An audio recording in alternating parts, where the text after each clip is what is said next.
With the site collaboration workflow between Civil 3D 2019.1 and Revit 2019.1, you will now be able to coordinate efficiently and effectively as civil engineers and architects. We will start out in Civil 3D and look at a topography surface that we would like to publish to Revit with a data-based rather than a file-based process. Select the surface, go to Output, Publish Surfaces. From here, we will select the location where we will send the file within our BIM 360 Design file folder in the project folder. In Civil 3D, you can see that the publish operation has been successful.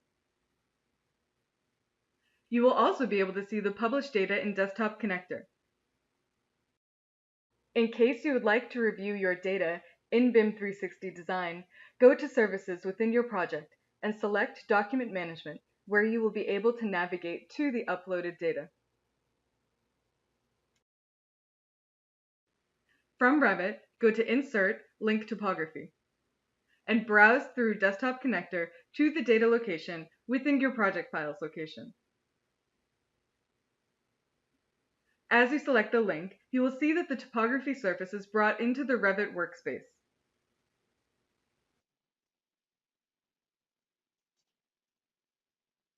It is possible to spot dimension. It is also possible to add a building pad on the topography link. And create a topography schedule in Revit with name, projected area, and surface area. Also, this workflow supports subregions and hosting railings too. Subregions are good for changing the surface material in Revit. Thanks for listening, and we hope you enjoy site collaboration as much as we do.